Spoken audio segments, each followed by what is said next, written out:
Wright, television editor for Deadline, and your host for today's Half Hour With. Very pleased that Amber Ruffin is joining us today, the writer and performer from Late Night with Seth Meyers and the star and creator of the Amber Ruffin Show. Hi, Amber. How you doing? I feel nice. How do you feel? I'm good. Yeah, you know. Before we get into the chat, let's let people see a little clip from the Amber Ruffin Show. Okay. Last week at a Trump rally, Republican Senator David Perdue mispronounced Kamala Harris's name. And worse, he did it on purpose. But the most insidious thing that Chuck Schumer and Joe Biden are trying to perpetrate, and Bernie and Elizabeth and Kamala, I don't know. Whatever. That really made me mad. Senator Perdue has worked with Kamala Harris in the Senate for 3 years. He knows her name, and he definitely knows how to pronounce it. I am sick of white people acting like Kamala is just a name you can't say. Guess what? If you refuse to learn someone's name because it belongs to a person of color, you are a racist. You know how I know? Because here are some of the names that white people always get right. Emily Ratajkowski, Timothée Chalamet, Saoirse Ronan, Cher. White people love to be like, your name is too hard. Please meet my daughter, Sinead. Look, here's a little history lesson for you. One of the only things black people really gained control of in the history of this country is what we name our children. When black folks got off slave ships, white people renamed us. So when we finally got some freedom, we decided to take our names back. We took our power back. So you get Keishas and Shanikas and Devantes on your roll call, and there is power in those names. And if you are willing to learn a white Eastern European name that has no vowels, but can't wrap your head around Kamala, you need to ask yourself why. Kamala is barely any different than Pamela, and there's not a white person alive who doesn't know a Pamela. This name plays to your skill set. We created names that fill up your lungs, your chest, and your whole mouth when you say them out loud. So fix your mouth and say it right. We have beautiful, melodious names that tell the story of being black in America, like mine, Amber Mildred Ruffin. Okay, that's not the best example, but my writers' names are Shantira Jackson, Dwayne Perkins, and Oluwademolade Adejuibe. I'm just letting you know that now, because when you try to talk to them and get their names wrong for the 40th time, we will know exactly where you're coming from. I am Amber Ruffin, and this is the Amber Ruffin Show. Don't you forget it. Don't you forget it. Excellent. So you're a couple months into the show now, Amber. How are you finding it? You enjoying it? It's very, very fun. It's a lot. Like, I guess it's, more than double the work that I was doing at Late Night Seth. But it's also easy because whatever idea you have for Ruffin Show, you can just take and pitch at Late Night Seth. And then if he doesn't want it, then half your work is done. It's always nice. I don't believe that for a second, but we can maybe we can unpack that in a little bit. So take us back to the start. Can you give us the history? How did the show come about? What's its origin story? The origin story of the show is that at one point in time, we pitched a Amber Ruffin Show type of thing to NBC, and they said no. What is this, like 2 years ago? I would say maybe it was 2 years ago. So then we forgot about it. And then NBC remembered, and they came back to us when Peacock came into existence. So yeah, we pitched it, and technically they said no, but then they said yes. That must be one of the nice feelings when you've had the rejection, so you're already thinking, okay, well, we didn't get this, and then they call you. I mean, isn't that how it ought to be? Absolutely. Were you a late night fan growing up? Were you someone that had always this ambition to host their own show, or even work on late night prior to that? I always loved late night, and because I'm the youngest of 5, I was allowed to stay up to watch late night, because by the time I came along, my parents were like, this is fine. Kids are fine. you're going to be just fine. Also, I was a very big nerd, so I didn't get a lot of supervision because I didn't need it. What am I going to do? Hurt myself with a book? So they let me stay up and watch Johnny Carson. This is how old I am. And I would watch Johnny Carson when I was a kid, and Dad would be watching it, and I could watch it with him. And then it became more Letterman-y. Mom and Dad liked to watch Jay Leno. And then Conan came along, and I was like, ooh, this is beautiful. But also before that was Arsenio was really heavy on me, and us kids would watch Arsenio together. And it was like a family thing. But no, I never thought I would host a late night show ever. I didn't think it was possible. I never was like, ooh, I'm going to have my own show, much less my own late night show. Yeah, no. So no. It's interesting where you reeled off the names of all those. You can see the different eras as well, and at the time Arsenio felt quite different to the rest. Obviously Conan as well felt very different. You had the Letterman Leno thing going. It's interesting now where we've got to, there are far more shows on late night television, and including on streaming services and Peacock and things that you wouldn't have existed. So it's a really interesting history of the media. There's a million. There's only going to be a million more. Sam J is going to have her own late night show, and so is Ziwe Fumido. So that's 2 more Black women. In a minute, there will be 3 late night shows hosted by Black women. I can't.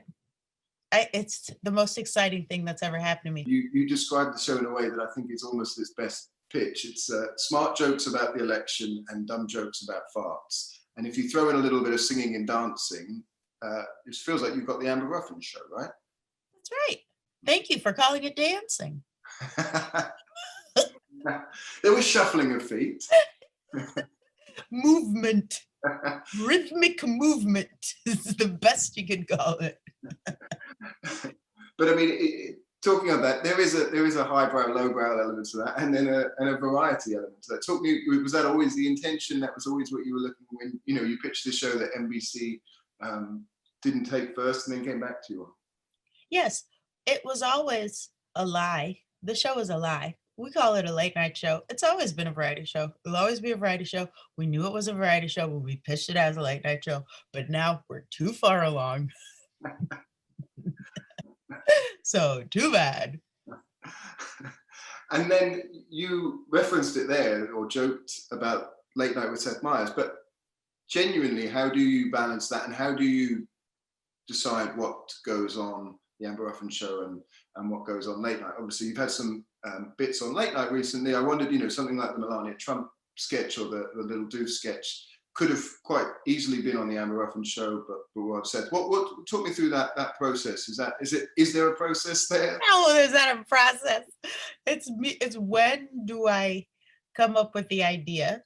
If the next thing is a Ruffin show meeting, then I'll pitch it for the Ruffin show. But if the next thing is a late night meeting, then I'll pitch it for late night. And that's basically how it goes. I mean, I would love to say that I have all these ideas at once and then I, parse them out, but I don't. I sit down and to write and I go, okay, now I need to come up with this many ideas. And then I do.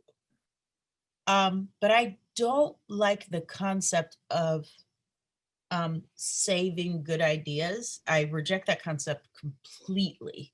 Everything should happen the second I say it and then die forever, because people are idea fountains. Like, I don't need to bank a bunch of ideas. I'll have another idea in a minute. I'll probably write down 2 sketch ideas while we're sitting here. It's just who you are. It's not necessarily how many things you have. It'll always come. And that's the act of late night television, right? That's you're reacting to what's going on right now. You're reacting to what's immediate. That's, as you say, you can't bank something and say, oh, that'll work next Friday. That's not how it works, surely. That's also very true, because almost all the stuff I do, you can't do next week. You got one shot to do it. And a lot of times what will happen is we'll come up with something and then we'll beat it. And we'll be like, well, dang, there's too much crossover and this is better than that. Has the late night, and I say late night as in Late Night with Seth Meyers, has you working on that for a number of years informed how you perform? Because obviously you've become more of a on-screen face on the NBC show before you moved over to your own show. And I barely think of it as separate because it's all the same people. It's the same, you know, if I get a sketch on Ruffin show, I walk down the hallway to the same wardrobe people. And if, you know, I have to call the same graphics people, it's all basically the same. I'm always only ever trying to generate a large number of bits. I'm barely even like piecing them together to make various shows. I'm more just like vomiting it out and then hoping other people will deal with it and be like, yes, no, yes, no, yes, no. It's nice to feel like rich, you know, on a Monday. Like earlier today, we had a meeting with all the writers and we had a table read. And then that feeling is what I'm always chasing, because after you have a table read, then you're like, look at all these sketches. We have so much. And you feel like rich in ideas. And I'm always chasing that feeling to feel like, ooh, look at this big bank of, I'm looking at you can't see it. You go, oh, look at this big old bunch of sketches we have. You know, it feels cool to have just a butt ton of stuff that are possible. I like how the sketch ideas are right next to the booze cabinet, Amber. That should be on my desk. I am a fool to keep them out of arm's length. Like I want to be able to go like this. So you were having a table read on a Monday for a show that you're doing on Friday? Yes. And how much is that going to change between now and then? None. I don't think this week is going to change before Friday, but everything is crazy and anything could happen. That's the fun part. We have a lot of work to do, even though Biden won. And then Tarek like pops into frame and is like, at first when there's nothing but a slow blah, blah, blah. And I'm like, you know, get out of here. We have a show to do. He's like, blah, blah, blah, blah. And he is like, Biden won, we should be able to celebrate. And I go, you're right. And then we did an extremely choreographed dance to What a Feeling. And then I sang it. And then I sat down on a chair. Oh, and pulled a bucket, you know, like the end of Flashdance. And it, instead of water, it was glowing Stacey Abrams glitter. And we ordered it all. We had it all ready to go. And they were like, yeah, you can't just sing this song. So we had to change it. So that song we ended up singing did not exist. Oh, that wasn't okay. So you weren't able to sing the song, what, for licensing reasons? Yeah, we wrote that song that we ended up doing like that. We had another song ready to go, but I thought I was writing an original song and was a genius. And this has happened to me before. But when they sent it to, you know, the people who make sure you're not stealing, they were like, this is stealing. This is exactly this song. And I was like, no, it's not. Oh my God, this is exactly this. What song had you ripped off without knowing? I wish him health and it's a bossa nova song.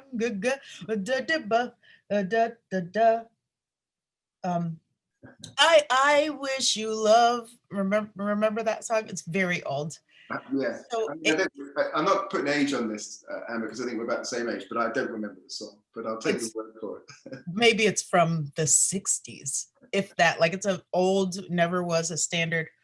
But yeah, it was exactly that. Talking of politics and that, that Friday show was the first time where you were able to say that Joe Biden had actually won the election, because the previous week it had still not been called. Mm-hmm. I'm curious in your take now and looking forward, what do you think of a Joe Biden presidency for your show, for late night, for general comedy purposes? I think everyone is ready to not have to pay close attention to everything our idiot president says. It'll be so nice to be like not knowing every member of the Biden administration, to be like, who in the world is the head of the EBA? I don't know. I don't care. Everything's taken care of. This is great. Like, I can't wait for that. So, but also, like, a lot of people are like, oh, how will comedy survive? And they're crazy because comedy existed long before Trump. Now, true, he is comedy because he's a walking mess. But also, there was comedy before, there'll be comedy after. He's not generally very good for the creativity of late night comedy, in the sense that he takes up all the oxygen, and some of the punchlines that you might have written are things that he, says out loud. I'm just curious, from your point of view, are you looking forward to being able to sort of have a broader section of jokes? I think Mike Shoemaker said it recently, where he said, I'm looking forward to watching a movie and being able to take the piss out of it for 3 days. Oh my God, do you remember that? That's so funny that he would say that. I was just thinking about that the other day. Remember when you'd be like, oh my God, what a terrible movie.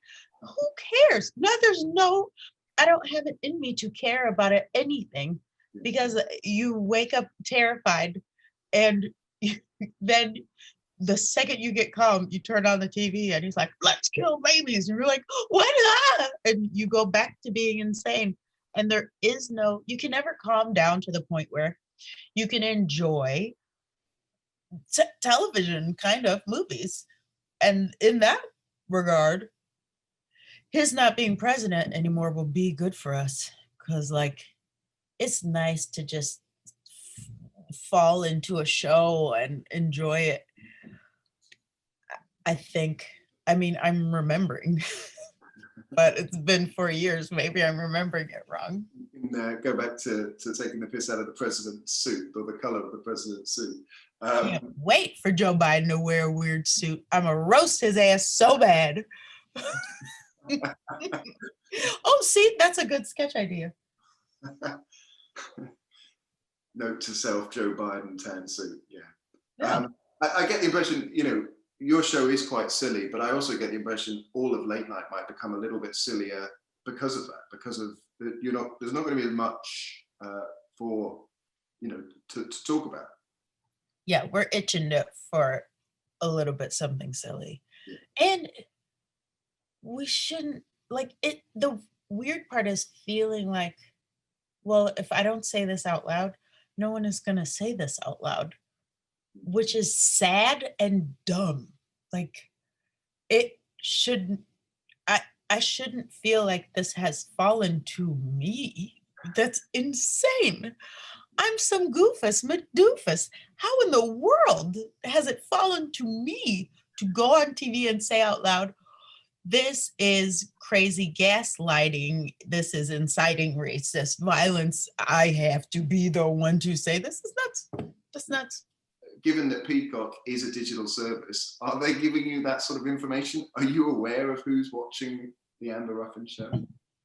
Every time we have a meeting, I go, how many people watched last week? And he goes, well, okay, so the way we measure, I go, you're not going to tell me, but I want to know. And I razz him so bad. I'm like, is it more than 100? Is it 29? What is it? What's the number? And it could literally be anything. I truly don't know. I hope it's a bunch. Is that you don't know because they won't tell you, or that you won't stop mocking them so they can tell you? Hey, I don't know what would happen if I stopped mocking them, and I'm not willing to find out, but I do not know. No, I don't know.